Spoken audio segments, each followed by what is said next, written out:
Estamos en la lección 23 de Primera de Samuel, capítulo 12.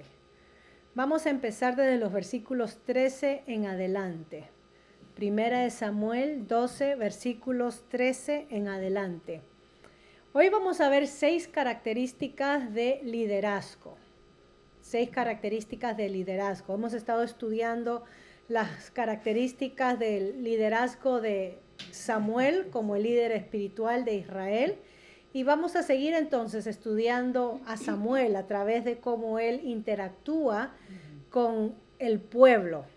Cuando ya entremos al capítulo 13 vamos a ver a Saúl como líder y vamos a hacer contrastes, y más adelante con David y también Jonatán, el hijo de Saúl. Así que acá en los versículos 13 al 15, la clave es si temereis a Jehová, es esa parte, ¿ok? Dice así: la primera característica del liderazgo, un líder espiritual, y lo podemos aplicar obviamente en nuestras vidas, dirige al pueblo a considerar su servicio. Un líder espiritual dirige al pueblo a considerar su servicio, o sea, cómo está sirviendo, en este caso a Dios. Dice así versículo 13 al 15. Ahora pues, he aquí el rey que habéis elegido, el cual pedisteis. Ya veis que Jehová ha puesto rey sobre vosotros. Si temiereis a Jehová y le sirviereis y oyereis su voz, y no fuereis rebeldes a la palabra de Jehová, y si tanto vosotros como el rey que reina sobre vosotros servís a Jehová vuestro Dios, haréis bien. Mas si no oyereis la voz de Jehová, y si fuereis rebeldes a las palabras de Jehová, la mano de Jehová estará contra vosotros como estuvo con vuestros padres. Entonces acá tenemos las palabras de Samuel, que en un sentido está diciendo, acá está el rey que ustedes querían. Acá está el rey que ustedes deseaban. Alguien que los impresione físicamente y que puedan dirigirlos contra las demás naciones y representarlos. Y el problema con esta parte que Samuel está hablando es que el pueblo quería algo, pero no es que necesitaban lo que querían. Y esto es lo que nosotros muchas veces hacemos en nuestras oraciones. Pedimos a Dios, insistimos en algo y no es algo que necesitamos. El pueblo pidió el rey, quería el rey como las demás naciones, pero no necesitaban el rey porque tenían a Samuel como profeta sacerdote dirigiéndolos y como juez, y sobre todo tenían a Dios. Así que hay que diferenciar sobre nuestros deseos y nuestras necesidades. Y queremos traer a Dios nuestras necesidades, y Dios en su bondad y su gracia también nos responde a nuestros deseos.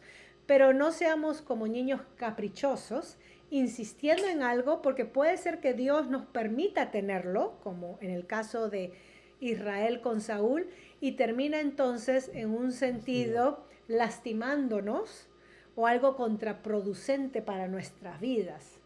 Yo tenía el deseo de tener esto, tenía el deseo de casarme y ser feliz, ¿no?, con alguien. Quiero casarme, quiero tener a un hombre a mi lado, ese es mi deseo, pero realmente lo necesito. Y una vez que nos casamos, y por testimonio de mujeres, ¿no?, que después pasa ese tiempo de la ilusión, el enamoramiento, el tiempo de se dan cuenta, no necesito esto, pero ya están embarcadas, como dicen los cubanos, ya están comprometidas y no hay otra cosa que hacer más que continuar con la relación, porque Dios obviamente aborrece el divorcio, ¿no?, en el caso de parejas. Así que hay que pensar bien, necesito, y muchas veces por soledad, por ilusiones, por quizás cosas que tenemos en nuestras mentes donde nos hemos ideado una imagen atractiva de lo que debe de ser una relación. Pensamos así va a ser cuando me case, y no lo es. nos desencantamos, la realidad es diferente a mi ilusión y terminamos quizás como el pueblo, más adelante vamos a ver lo que pasa con Saúl, lastimándonos. Así que diferenciar entre deseo y necesidad. Acá el líder Samuel llama al pueblo o dirige al pueblo a considerar su servicio y adoración, porque habla que si temieres a Jehová y le sirvieres y oyeres su voz, si temen a Dios, si le sirven a Dios y oyen su voz, a pesar de que Dios le dio el deseo, las cosas van a ir mejor, bien. Si tememos, obedecemos y le servimos. Esas son tres cosas que hacemos en la adoración. En la adoración reverenciamos a Dios, le servimos y le oímos. Oímos la exhortación de su palabra. No había otra alternativa para Israel. ¿Okay? Y no hay otra alternativa para nosotros. Hay que temerle, servirle y oírle. Eso es adorar. La contraparte a esto, lo opuesto es no oír la voz de Dios. Y dice, la mano de Dios estará contra ellos. Entonces, si ellos toman una decisión equivocada, si nosotros tomamos una decisión equivocada de no obedecer, entonces tendremos la mano de Dios en contra de nosotros. ¿Qué quiere decir eso? Que no vamos a experimentar su bendición.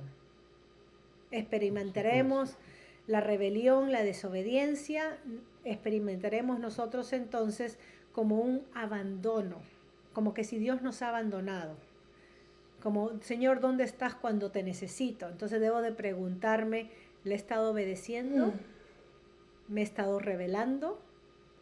Y entonces le hace recordar la historia como estuvo contra sus padres, vuestros padres. Y hemos recordado los hechos de salvación que Dios a través de Samuel hace recordar de cómo Dios corrigió, trajo juicio contra Israel cuando estuvo en el desierto esos 40 años que no habían obedecido su voz, por eso que no entraron a la tierra por rebeldes, por incrédulos, por ingratos. Y después el tiempo de los jueces, que es el tiempo que es de 1 Samuel un poquito antes, como Israel cada cual era su propia ley y hacía como que bien le parecía. Y no había ley, no seguían la ley de Dios porque no conocían a Dios. Entonces acá les hace recordar, miren los resultados de abandonarme a mí, dice Dios. Miren cómo sus vidas se arruinan, sus sociedades se corrompen, hay confusión, la gente está desorientada y todo tipo de abominación. Todo el mundo pelea con todo el mundo, es la ley de la jungla. Eso sucede cuando no me buscan y yo no estoy en medio de ustedes dirigiéndolos. Recuerden eso. Dios entonces en los versículos 16 al 18 confirma el mensaje de Samuel con una señal. Esperar aún ahora, dice Samuel, y mirad esta gran cosa que Jehová hará delante de vuestros ojos. ¿No es ahora la siega del trigo? Yo clamaré a Jehová, y él dará truenos y lluvias para que conozcáis y veáis que es grande vuestra maldad que habéis hecho ante los ojos de Jehová, pidiendo para vosotros rey. Y Samuel clamó a Jehová, y Jehová dio truenos y lluvias en aquel día, y todo el pueblo estuvo gran temor de Jehová y de Samuel. Entonces, de esperar, Samuel ora y pide a Dios señal para confirmar su palabra, ¿no? Lo que estaba haciendo. Y el pueblo en este punto es como un niño. Necesita señal. Necesita señal porque es la única manera que entienden, es Dios hablando, ¿no? Es la manera como ellos se pueden dejar impresionar. Dice así, en el capítulo 11 de 1 Samuel, cuando vimos que Dios confirmó el reinado de Saúl, en el capítulo 11, a través de la guerra que va Saúl contra este rey que retó al pueblo que se quite el ojo para que le sirva. Y Saúl entonces va y pelea y ganan. Ya ese reinado había sido confirmado. Pero ahora Israel tenía que entender que esta petición que había hecho era una petición mala, en un mal momento. Dios le iba a dar su rey, pero no en este momento, y se lo dio tal como ellos querían. ¿Ok? Dice que Dios dio truenos y lluvias en aquel día. Esto era muy poco común cuando sucedía la siega del trigo, porque la siega del trigo era un tiempo seco. Entonces esto mostraba la señal de Dios y el juicio de Dios. Truenos y lluvias era una manera, recuerdan que antiguamente y hoy en día también la gente que adora imágenes y paganos o que tienen una deidad que es de la tierra, como la Pachamama o el sol Dios, alguna deidad que tenga que ver con la naturaleza, ellos piensan que cada vez que hay un desastre natural, el Dios se airó. Si hay, por ejemplo, el río se inunda, comienza a sobrebordar, se inunda las ciudades alrededor. En la India, por ejemplo, creen que el dios tal está airado con su pueblo, por eso que inundó los pueblos alrededor, ¿no? Hay una asociación entre la naturaleza y los dioses que se adoraban. Y en este caso, Dios está diciendo que Él controla los truenos y la lluvia y no Baal, y no los dioses de la fertilidad como el pueblo de estos tiempos creían y hoy también como se cree. El pueblo reacciona temiendo a Dios y a Samuel también. Y entonces lo que hace Samuel es orar. Dice, yo clamaré a Jehová, Él dará truenos y lluvia. Y Samuel clamó a Jehová. La oración de Samuel es una oración que demuestra que Samuel es un profeta de Dios. Hay poder en su oración. Samuel era conocido como un hombre valiente de oración. Por ejemplo, en el Salmo 99:6 dice, Moisés y Aarón entre sus sacerdotes y Samuel entre los que invocaron su nombre, invocaban a Jehová y él les respondía. También en Jeremías 15:1 se menciona a Samuel y dice, me dijo Jehová, si Moisés y Samuel se pusieran delante de mí, no estaría mi voluntad con este pueblo, echarlos de mi presencia y salgan. Así que Samuel era conocido como un hombre de intercesión, de oración por el pueblo. Es como lo narra el Salmo 99:6 y Jeremías 15:1. Es como quedó el legado de Samuel. Y es por eso que era un líder de acuerdo al corazón de Dios, ¿no? Somos nosotros conocidos como personas de oración, personas que interceden por otros. Dios lo nota.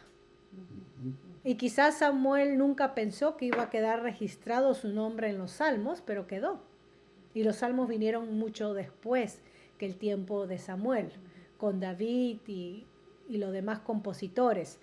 Jeremías, un profeta que vivió muchos años después de Samuel, también registra a Samuel como un hombre de oración. Así que puede ser que nosotros en nuestra sociedad, con nuestra generación, pasemos desapercibidos y no conocidos, pero no sabemos cómo Dios nos va a usar en generaciones futuras como ejemplo de oración, de piedad, de generosidad, de bondad, de gracia, de verdad. Porque eso es lo que Dios hace con los suyos. No pasamos desapercibidos. Y eso es lo que tenemos plasmado en las Escrituras. El segundo punto es un líder espiritual confronta al pueblo con su pecado. Versículo 19. Entonces dijo todo el pueblo a Samuel, ruega por tus siervos a Jehová tu Dios para que no muramos, porque a todos nuestros pecados hemos añadido este mal de pedir rey para nosotros. Ruega por tus siervos. Un líder espiritual confronta al pueblo con su pecado. Samuel acaba de demostrar que era un hombre de oración y ahora Israel sabía que necesitaba la intercesión de este hombre.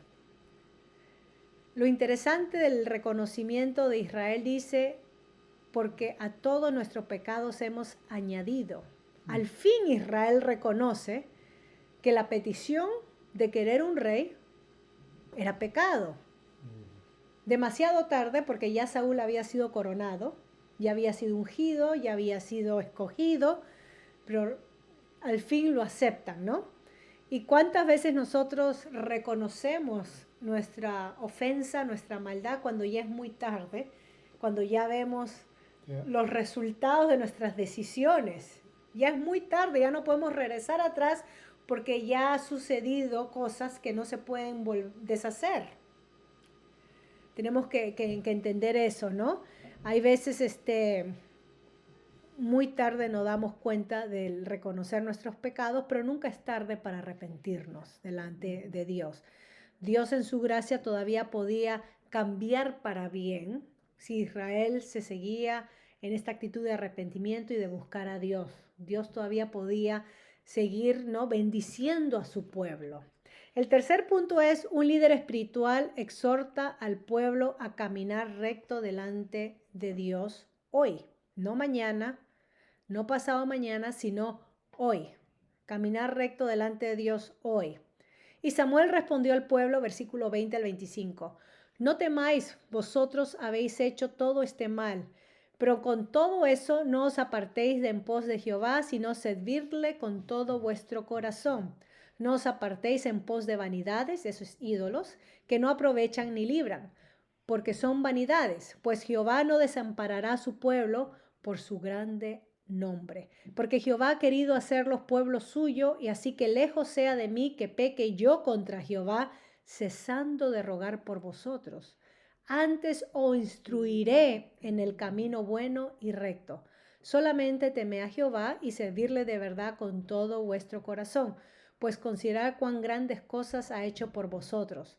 Mas si perseverareis en hacer el mal, vosotros y vuestro rey pereceréis. Entonces acá tenemos el llamado de Samuel, que es muy parecido al llamado de Moisés en el Deuteronomio, donde repite el temer a Dios, el servir a Dios, el considerar lo que Dios ha hecho por su pueblo, las grandes obras que Dios ha hecho por su pueblo, el que no se aparten a ídolos o vanidades. La palabra ídolo se traduce a vanidad. Eso es un ídolo, una vanidad, es como lo traduce la Biblia. Entonces Samuel, como líder, no minimizó el pecado del pueblo. No dijo, bueno, sí han pecado, pero no es gran cosa, ¿no? Dios entiende la debilidad de ustedes, pueblo mío. No minimizó el pecado. No lo maquilló, no lo justificó, pero no quería tampoco que el pueblo se quedara en el pecado del pasado, sino que caminaran con Dios en el presente. Por eso dice literalmente la traducción: ahora asegúrense de adorar al Señor con todo el corazón y no le den la espalda. Ahora, en este momento, en el momento presente, no apartarnos de Dios, sino servirles. Al enemigo, a Satanás, le encanta cuando vivimos en el pasado o en el futuro. Cuando vivimos de nuestras frustraciones del pasado, a Satanás le encanta, porque eso entonces nos detiene en el presente, ¿no? De concentrarnos en lo que está sucediendo en el presente. Entonces vivimos en el pasado. También le gusta que nos enfoquemos en el futuro. Eso nos trae ansiedad, nos trae preocupación. Nos enfocamos en el pasado, nos deprimimos. Nos concentramos en el futuro, nos ponemos ansiosos. Entonces acá el llamado es a centrarnos en el día de hoy. ¿Cómo estamos caminando hoy? No mañana, porque no sabemos si tenemos el mañana. Hoy, ¿cómo anduve delante de Dios? También Samuel quería que Israel supiera que el rechazar a Dios y apartarse de Dios no aprovecha. El rechazar a Dios y dedicarse a las vanidades y ídolos no trae nada bueno, no aprovecha. ¿Okay? Dice que Dios no desamparará a su pueblo porque Dios ha querido hacerlos suyos. Esto es algo hermoso. Dios amaba a su pueblo. Dios había puesto su nombre sobre su pueblo. Y esto es algo que el pueblo no merecía. Y eso es el amor de Dios, que nos ama a pesar de que no merecemos ser amados por Él. A pesar de que el pueblo había pecado en el pasado, había sido ingrato con Dios y Samuel por querer un rey y elegir un rey, ahora podían experimentar de la bendición de Dios, ¿sí? Les servían, porque Dios, a pesar de todo esto, los amaba, ¿no? Esto dice por amor a su grande nombre, porque Dios quería hacerlo. El motivo estaba en Dios y no Israel. Eso es algo que podemos reflexionar. Número 4. Un líder espiritual intercede por el pueblo de Dios. Siempre, un líder espiritual intercede por el pueblo de Dios. Es por eso que Samuel dice, lejos sea de mí que peque yo contra Jehová, cesando de rogar por vosotros. Esto es algo que no puede escaparse de los ministros, ni pastores, ni líderes de nuestras iglesias y congregaciones. ¿Cuánto deberían de interceder por el pueblo y la congregación que Dios les ha dado? Y la manera como se demuestra la intercesión de un líder por su pueblo es el cuidado que manifiestan y el cariño y el amor y la protección que ellos pueden manifestar a sus congregantes. Entonces, si un líder espiritual se enfoca en él mismo sobresalir, o él mismo superarse, o él mismo ser popular, y se olvida de a quién le está conversando, compartiendo, predicando, ya perdió ya la brújula de su ministerio. El líder espiritual está ahí para el pueblo de Dios. Sin el pueblo de Dios, el líder no es nada. Dios lo escoge para que le sirva y lo represente ante el pueblo de Dios. Y una manera de servicio es interceder siempre por el pueblo. Y claro, ¿cómo interceder si no conocemos sus necesidades?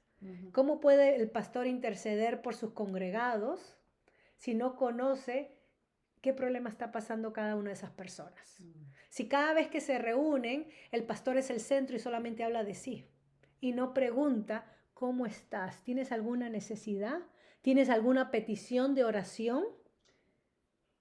Si no sucede eso, entonces no estamos siguiendo el modelo bíblico de lo que es un líder espiritual. Samuel estaba muy consciente, vivía en medio del pueblo y sabía las necesidades del pueblo de Dios. Y es por eso que pudo exhortarlos a sus necesidades y llamarlos a cuenta y orar por ellos. Así que para poder interceder por otros hay que conocer cuál es su necesidad. Seamos menos nosotros, el enfoque nosotros, mi necesidad, y nos damos más al enfoque de, ¿tiene alguna necesidad, hermana? ¿Está luchando con algo? ¿Cómo está su salud? ¿Cómo están sus hijos? ¿Cómo está su casa? ¿Cómo está su esposo? ¿Cómo ha pasado esta semana? Si eso nos fastidia y nos harta, entonces no somos el líder de Dios. Si me fastidia preguntar a mis hermanos cómo están y escucharlos, entonces no llevamos la carga del pueblo de Dios. Porque entonces, ¿por qué voy a orar? Señor, bendice a fulana y ahí queda. Señor, cuida a fulano y ahí queda. Pero no pedimos específicamente por esta necesidad que está pasando mi hermana en su lucha con esto y aquello.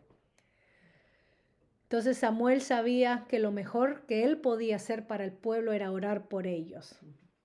Orar por ellos. Y eso es lo que hace un buen líder espiritual. Siempre ruega, intercede. Y nosotros que quizás digamos, bueno, yo no soy líder. Quizás nunca prediquemos, pero sí podemos orar. Si no nos subimos al púlpito a compartir, podemos inclinarnos ante Dios por otros y también servir de bendición para otros. Así que en la oración no hay límites. En la oración. Número 5. Un líder espiritual instruye en el camino bueno y recto al pueblo. Y es lo que dice Samuel, ese es su compromiso. Os instruiré en el camino bueno y recto. O sea, Samuel iba a orar, pero no solamente iba a orar, sino que les iba a instruir, así como un padre instruye a sus hijos.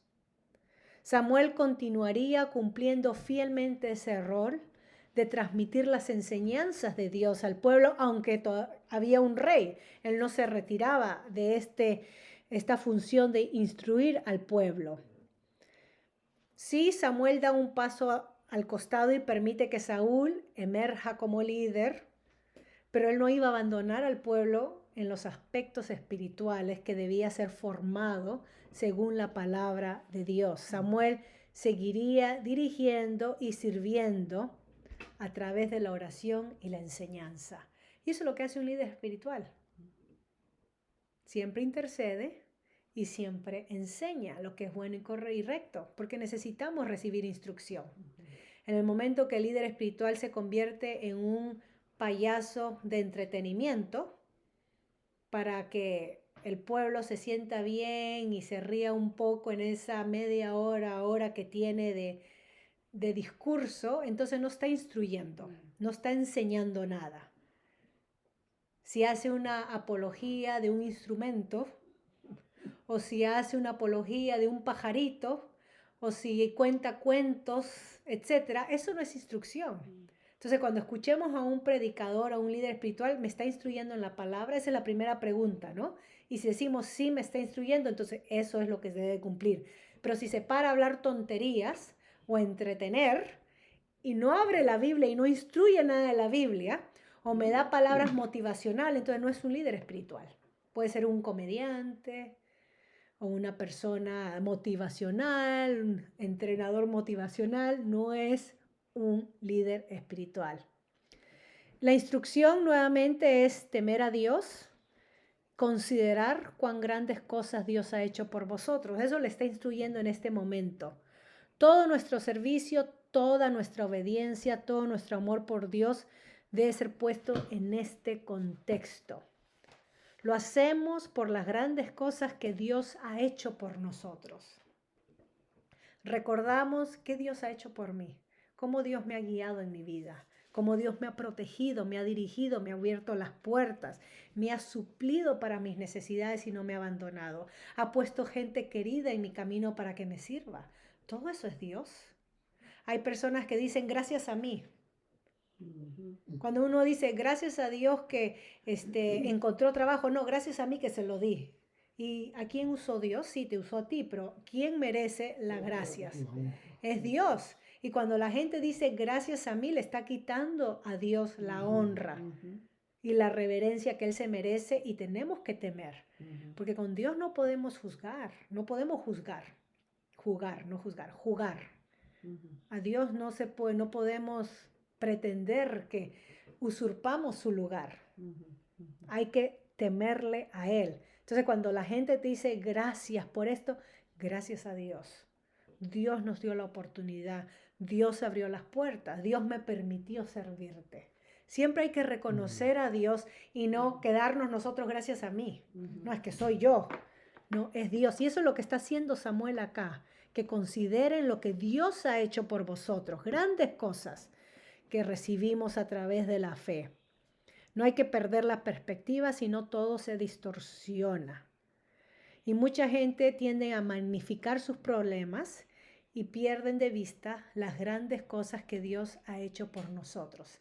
La otra vez estaba escuchando a una hermana compartir sobre todas las quejas del diccionario médico que tenía. Tenía todos los males en el diccionario médico, ¿no? De la A hasta la Z. Y estaba vivita y coleando. Le digo, bueno, tú tienes todas las enfermedades en el diccionario y estás acá hablándome con un ánimo. ¿De dónde viene eso? Porque con todo lo que me cuentes para que estés postrada en una cama agonizando. Gracias a Dios que te da la fortaleza, que a pesar de tener esto, el otro, pasar por esto, estás acá hablándome bien anímicamente, ¿no? Contándome sobre tus cosas. Y no nos damos cuenta, perdemos la perspectiva y distorsionamos las cosas, ¿no? De lo que Dios ha hecho por nosotros. El último punto es, un líder espiritual da advertencias de peligro al pueblo. Ve el peligro y advierte. Eso es lo que hace un líder espiritual. Advierte al pueblo. Y es lo que, como termina el versículo, si perseverareis en hacer el mal, vosotros y vuestro rey pereceréis. Esta es una advertencia que lamentablemente se convirtió en un triste legado de Israel cuando fueron conquistados y llevados en cautiverio, cuando sucedió con Asiria y Babilonia años después. Nunca un pueblo fue tan plenamente advertido, con todo tipo de advertencia, y a pesar de eso, fracasaron y olvidaron el llamado a escuchar. Que nosotros no seamos necios y se nos olvide fácilmente las advertencias que tenemos en la palabra de Dios.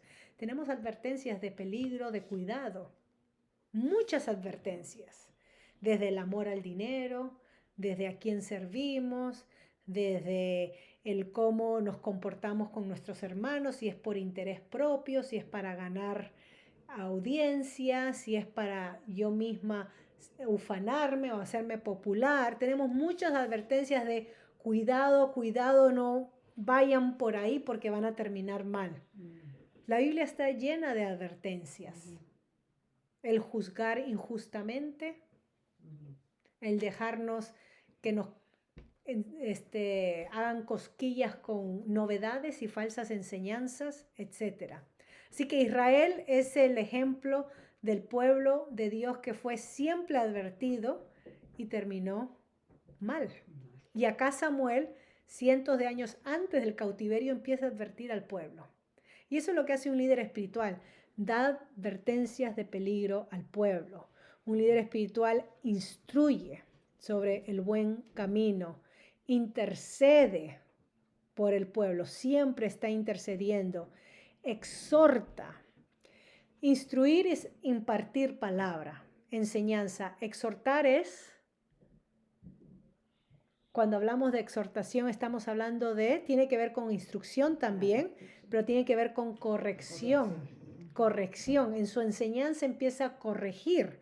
Si ve entonces actitudes o si hay murmuración o chisme en la congregación o si ha habido una mala palabra en contra de un hermano, ¿no? Que se forma la comidilla del día, entonces exhorta, no hermanos, así no debemos de tratar a nuestros hermanos, no debemos de ser así.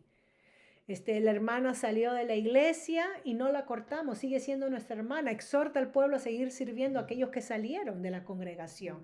Exhortación, corregir. Entonces no solamente instruye, pero exhorta al pueblo. Hemos visto que un líder espiritual confronta al pueblo con su pecado. Esto ya no es de moda, porque confrontar a la gente con el pecado es perder congregantes. La gente no le gusta que le hablen de pecado. No te metas en mi vida, es personal, yo y Dios. ¿Quién eres tú para que me digas?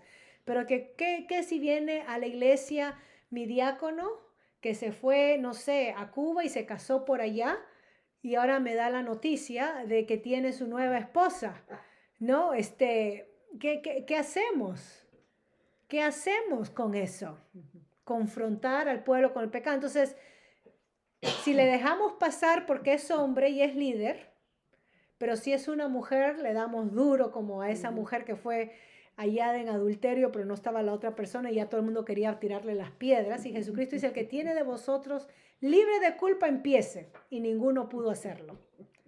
Entonces somos injustos y al mismo tiempo no queremos confrontar con el pecado que hay en medio de nosotros porque es incómodo, perdemos, es que ese líder contribuye buenos diezmos y si le digo que está mal va a dejar la iglesia, se va a ofender y ya no va a dar su ofrenda.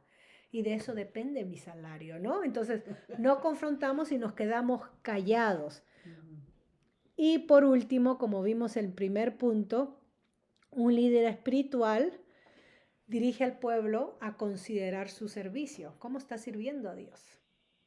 Si ve que sus congregantes están calentando sillas y de ahí no se mueven y están siendo instruidos, están siendo exhortados y no hay motivación de servir, entonces el líder tiene que motivar a cuáles son tus dones, cómo puedes servir en la congregación o a tus hermanos.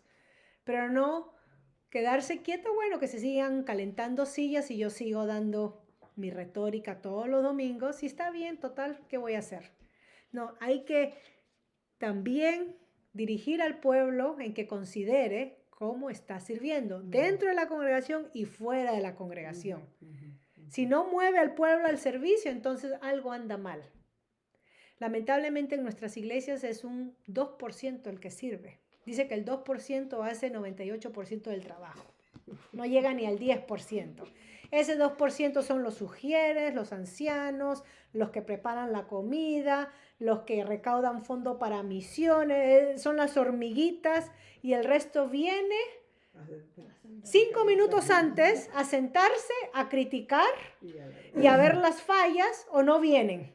Y igual transmiten sus quejas. Entonces el líder está para que nuevamente diga al pueblo cómo está sirviendo. Cada vez que una hermana traiga una queja al pastor, el pastor debería preguntarle, escucharle, sí, ¿cómo usted está sirviendo, hermanita? ¿Cómo usted pudiera servir en esa área? Ya que tiene una queja en la cocina, por ejemplo. Tiene una queja, pastor, el café está frío o los panes no me gustan. ¿Qué, hermanita? ¿Cómo Dios la puede usar a usted para servir? Va a ver que ya no se va a quejar más. Entonces hemos visto sobre 6 características de liderazgo y la próxima semana seguiremos con 1 Samuel capítulo 13.